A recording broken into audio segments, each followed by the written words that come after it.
Bem-vindos, alunos, mais uma aulinha de Python aí, né? Nessa aula eu vou falar sobre importar bibliotecas, tá? Usando o comando imports. O Python ele tem vários comandos que já são nativos, né, nele. Então, assim, o comando, por exemplo, while, print, list, dict, dicionário, todas as coisas que a gente já estudou são inerentes da linguagem Python. Mas, para adicionar mais funcionalidades à linguagem, a gente usa o conceito de bibliotecas ou módulos, tá? Você pode trazer para o Python, importando bibliotecas, várias funções extras, né? Vários comandos extras. Então tem biblioteca para mexer aí com banco de dados, tem biblioteca para fazer conta rápido, tem biblioteca para você fazer integrais, para você fazer computação científica, para você fazer websites. Então tem biblioteca para analisar dados, para fazer machine learning, tá? Então isso que é o que dá o poder para a linguagem Python, né? Essas bibliotecas são muito fáceis de você instalar e utilizar. Tá? Então nós vamos fazer um uso básico aqui de algumas, aprender a usar o começo e depois a gente vai evoluindo nessa questão das bibliotecas. Então, vamos fazer um exemplo, né? Que através do exemplo que a gente aprende mais rápido, né? Vamos usar aqui, importar a biblioteca time, tá? A biblioteca time no Python ela tem vários comandos para você trabalhar com objetos de tempo, né? Então você quer ler o relógio da tua máquina, quer converter segundo para minuto, quer pegar a diferença entre segundos entre dois tempos diferentes, e você vai usar a biblioteca time. Então vamos importar a biblioteca time para o nosso ambiente aqui. Ó. Vou chamar o comando import e escrever o nome da biblioteca. Esse é o uso mais simples do import, tá? Então agora nós podemos acessar, tá, a biblioteca time. Se eu escrever só time, você já vai ver que é um módulo time, tá? Que está aí pronto para ser utilizado. Se você não tivesse dado um import, se escrevesse time aqui, você não ia ter nada, que ele ia dar um erro que isso não está definido, né? Bem, então dentro da biblioteca time nós temos várias funções, objetos e coisas para usar. Vamos pegar aqui, ó, o comando time, tá? O comando time, tá? A função time dentro do objeto time, tá vendo? Tem o módulo time.time. Então é assim que a gente acessa, né, os objetos. É como se fosse um endereço web.com.br, né? Então dentro do time acessa o time, né? Só que aqui é da esquerda para a direita que ele vai resolvendo, né? Então se eu chamar essa função, tá? Ela me retorna um número maluco aqui, tá? Na verdade, esse número maluco é um número de segundos a partir de uma certa data. Então, se eu for chamando essa função time, você vai ver que cada vez que eu chamar, ela aumenta um pouquinho aqui, que passou alguns segundos, ó, 82, 90, né? Aí é como o computador guarda a questão do tempo, né? Se você vê o comando time, você vai ter lá a questão do epoch, que é o que significa o tempo zero. Quando aqui é zero, vai ser tipo primeiro de dia 1º de janeiro de, sei lá, 1850, né? Cada linguagem tem o seu epoch aí, que é onde começa a contar o time. E aqui é o número de segundos até a partir desse epoch, né, desse começo do tempo até agora.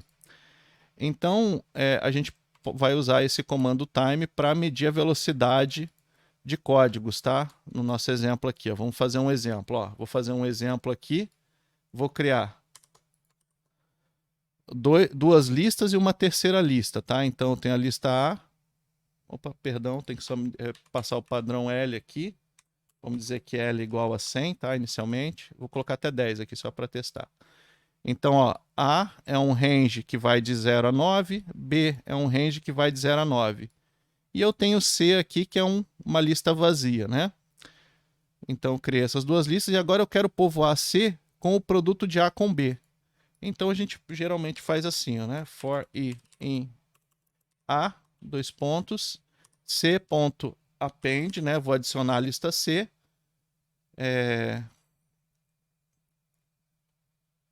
Eu vou colocar, então aqui, ó, o i está variando, tá? De 0 até 10. Tudo bem? Porque aqui eu vou colocar aqui, ó, range L para ficar mais fácil de ler. Então, está variando aqui, vou variar dentro dos elementos. E eu vou adicionar na lista C o valor AI tá? Que o i está variando de 0 a 9, vezes bi. Então eu estou fazendo o produto, né, termo a termo dessas duas listas e guardando no vetor C, tá joia? Então, se eu dar um print no C,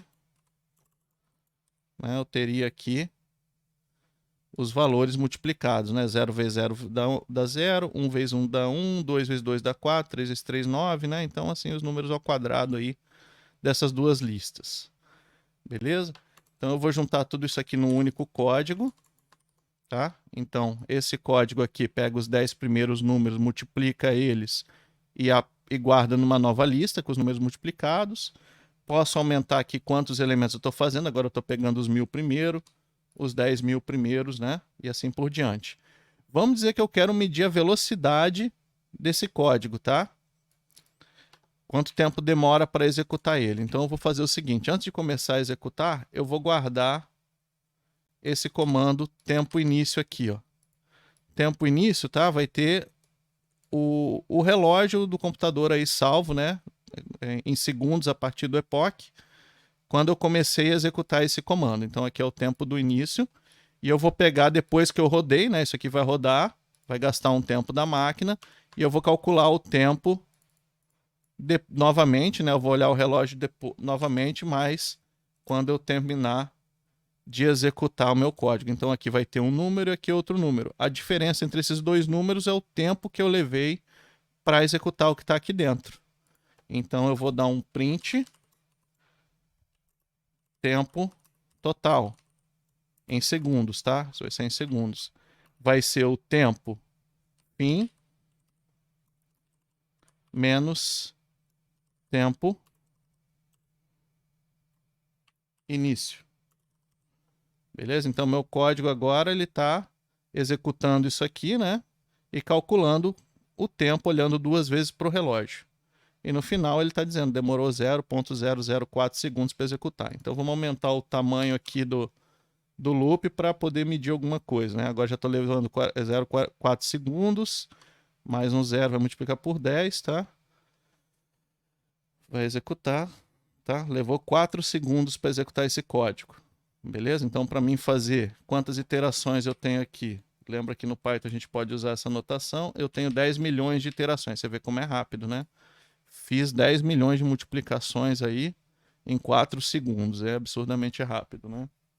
Isso é um computador lá do Google que nem é um computador tão... Assim, tá só um pedaço do computador disponível pra gente, não todo. Beleza? Então, ó, moral da história. Usei o comando imports, tá? Para trazer o módulo time para mim usar. E agora o Python sabe medir tempos, né? Para chamar funções dentro do módulo, eu uso o comando, o nome do módulo, ponto, seguido do comando lá dentro que eu quero usar. Tá bom? Então, cada módulo vai ter aí vai ter suas funções, né? E você pelo help do módulo, depois eu mostro os helps aí, você pode chamar também a função help, ó. Help time. Vamos ver o que ele faz aqui, tá? Então ele começa a dizer pra gente aqui um monte de help aqui, um monte de informação, mas geralmente é mais fácil você olhar, né? Então aqui, ó, esse módulo tem várias funções, né? Tá falando o help aí, dizendo tudo o que acontece, como é que ele trabalha, né? As ideias básicas, os comandos que ele tem, né? Então provavelmente ele tem um comando aqui explicando como é que esse módulo funciona e você pode também olhar na internet, que geralmente é mais fácil achar documentação, né? Se eu quiser help dessa função específica aqui, eu escrevo help time.time. Aí ele vai me dar o help daquela função específica, né? Tá bom? Então retorna o tempo atual em segundos desde o epoch, né? O epoch sendo o dia 1º de 1 de 1985, uma coisa assim, tá? Então é como o computador. Depois você pode converter isso para data atual e tudo mais aí com outras funções, mas não estou muito interessado nisso agora. Eu só queria poder medir o tempo. Então assim que a gente importa, tá bom? Então aqui essas coisas que eu falei, né? Alternativamente, podemos dar apelidos para as bibliotecas com a diretiva s, né? Ah, ficar escrevendo time.time é muito grande, eu não quero escrever tão grande assim. Tem como? Tem, ó. Vamos fazer aqui uma brincadeira, tá? Ó. Eu vou chamar o comando import time as tm. Olha só, agora isso aqui vai importar a biblioteca time, só que em vez de você vai dar um apelido para ela, tá? As tm. O apelido da biblioteca time vai ser tm. Então eu vou chamar esse import aqui para o meu Python. E agora, em vez de eu ter que escrever time, eu posso simplesmente escrever tm, tá? tm.time. Então, geralmente, você gosta de fazer imports com 2 letras só para ficar ficar menor no código, ficar mais bonito, né? Mas aí é estilo de cada biblioteca. Às vezes a biblioteca só tem 4 letras também e não vale a pena fazer apelidos. Então, aqui, importei, né? Time com o nome tm. Beleza? Funciona da mesma forma, só que agora para mim invocar as funções dentro da biblioteca time, eu posso escrever tm.time. Beleza? Então meu código, aquele meu código, né? Vou copiar ele de novo aqui. Ó, import time as tm, tá? Tô apelido tm. Aqui eu tô chamando tm.time. A parte de dentro eu não mudei nada, tá? Aqui eu também tô chamando tm.time. Fica um outro mesmo, faz a mesma coisa exatamente, tá chamando exatamente a mesma função. Beleza? Só que o que está acontecendo agora é que o código ficou talvez mais legal de ler, né? Talvez assim fica mais bonito. Talvez você gosta mais de escrever grande, né? Então, aí é do estilo da pessoa. Bem, continuando. Temos outra maneira de utilizar o import, tá? Vamos dizer que eu não quero importar o módulo time, eu só quero importar a função time, eu só quero essa função dentro do módulo. Eu não quero importar o módulo inteiro, entendeu? Só quero uma função, só vou usar uma função, assim, então não vou ter problema, né? Eu posso importar uma função por vez. Como é que eu faço isso? Eu posso fazer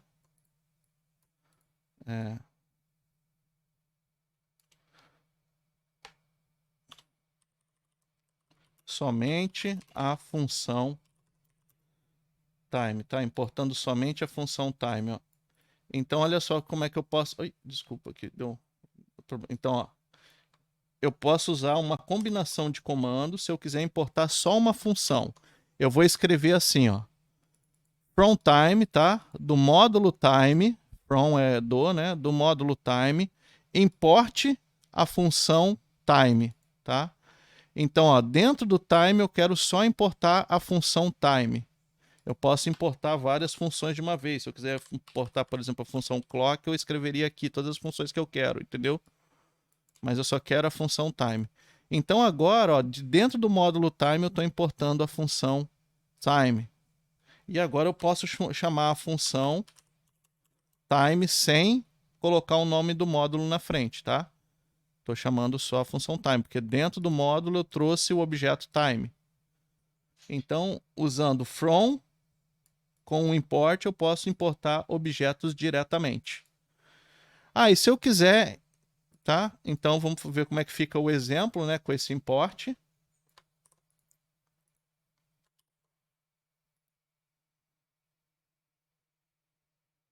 Tá? Importei o time, ó, tá vendo? Estou chamando time sem nada e está funcionando. Também aqui eu estou chamando time sem nada e está funcionando. Qual que é o problema de usar essa construção? Se você tiver 2 módulos diferentes, né, que tem o mesmo nome, uma função tem o mesmo nome, isso pode dar conflito. Então, assim, depende do programa, às vezes você pode usar assim, às vezes você não pode. Tá? Mas assim, quando é um programa curto, só um teste, você usa assim à vontade.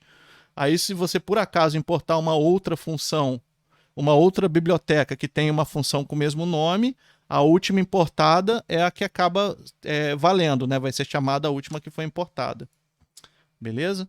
Então, eu posso já usar o comando from time import. E tenho mais uma construção ainda. Vamos dizer que eu quero trazer para o meu objeto todas as funções do módulo time. Eu posso colocar aqui uma estrela, ou asterisco aqui, ó. Do time, importe tudo. Isso aqui está dizendo para importar tudo que tem dentro desse módulo time. Tá? Eu não recomendo muito fazer esse tipo de import, mas tem alguns casos que tem exceção para isso, que é interessante você usar isso aqui. Lá para frente a gente vai ver um caso desse. Então, olha só. Importando todo o módulo. Né? E aí, como eu estou importando todo o módulo, isso aí vai encher de comandos aqui no meu Python. Inclusive o comando time, que fazia parte do módulo. Então eu posso chamar aqui pelo comando time, tá ok? Estou chamando pelo comando time porque eu importei tudo. Tudo que tem dentro desse módulo time no Python.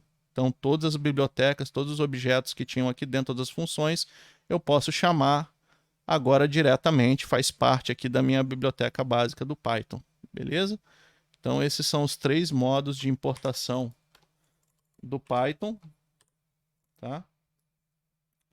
Que a gente tem acesso aí.